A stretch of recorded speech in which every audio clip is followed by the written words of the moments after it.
I'm Jake O'Neill, creator of Animagraphs, and this is how speakers make sound. The basic speaker design has a motor that drives the speaker back and forth, attached to a cone to translate this movement into pressure waves that travel through the air. Let's look at each part in depth. The motor. A voice coil and magnet work together to form the speaker motor. The voice coil has a long section of thin copper wire wound many times around a heat-resistant cylinder called the former. When electricity flows through the copper windings, it naturally generates a surrounding magnetic field. This phenomenon is what makes an electromagnet. An electromagnet can act just like a permanent magnet, and yet, incredibly, its polarity, or positive and negative pole orientation, and magnetic intensity can be changed by altering the supplied electric current. It can instantly be made stronger or weaker, reversed, or turned off completely. A large permanent magnet or natural magnet surrounds the voice coil. This magnet has a top plate and a backing plate with a pull piece through the center to focus the magnet's field through the gap. An intricate electrical signal flows through the voice coil windings, causing it to move back and forth as its magnetic field pushes and pulls against that of the permanent magnet. This electrical current is a precise replica of the audio that was originally recorded. In fact, the entire sound is contained in this impossibly detailed signal. The cone and suspension. The cone translates voice coil movement into waves that travel through the air. It has its own flexible suspension system, made up of the surround on the outside and the corrugated spider at its center. The dust cap keeps debris and unwanted material out of sensitive internal areas. Underneath the dust cap, the voice coil's copper leads attach to more flexible wires called tinsel leads that can smoothly deform with intense speaker movement. Recreating the whole symphony. If a speaker only moves back and forth, how does it reproduce an entire symphony of sounds at the same time? Let's look at basic sound wave operation. Air is an elastic medium, meaning that it returns to its original shape once an acting force is removed. Speakers push and pull air molecules, making them ram into each other in a domino effect.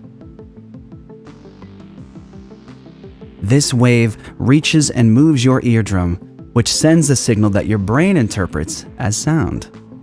You could even say that hearing is just movement detection.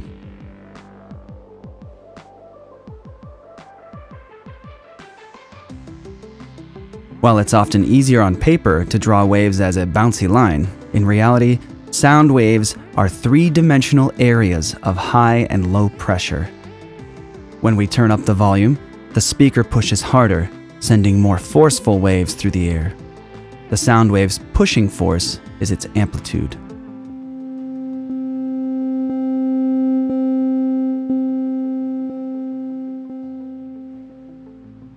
To make high and low sounds, the speaker vibrates faster or slower.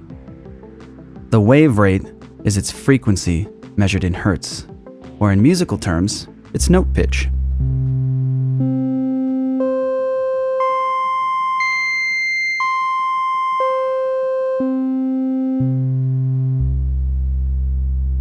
From waves to music. A musical instrument produces a unique waveform when played. Just one note has low, mid, and high range vibrations combined into a complex sound wave. The most apparent frequency of a vibrating guitar string may be a G note. And yet many smaller twitches and movements travel through the string at the same time, producing tones that your ear also detects. Here's the exact same guitar string pluck sound, but I've isolated distinct frequencies from low to high. A single instrument note is really a sandwich of frequencies where one main frequency stands out. This frequency sandwich is known as an instrument's timbre, or unique sound. It's making a G note, yes, but it still definitely sounds like a guitar and not a piano. When two or more instruments are played together, their unique sound waves combine into one even more complex unified wave. Matching frequencies from each instrument merge, becoming louder but indecipherable from the other. However, many unique frequencies from each instrument's distinct timbre remain intact and undisturbed. With a little effort, our ears can still pick out these individual instruments from the mix. The human ear can discern sound vibrations between about 20 Hz and 20,000 Hz. That's a lot of available frequency to work with.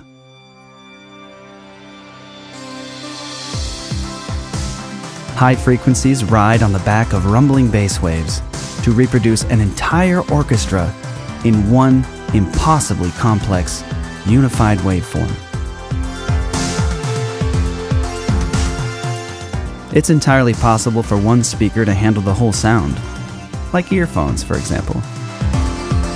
However, in large spaces where sound waves need to travel further, some audio setups divide specific frequency ranges between specially designed speakers. A speaker intended for low, slow frequencies has a much different design than speakers made for high and fast frequencies.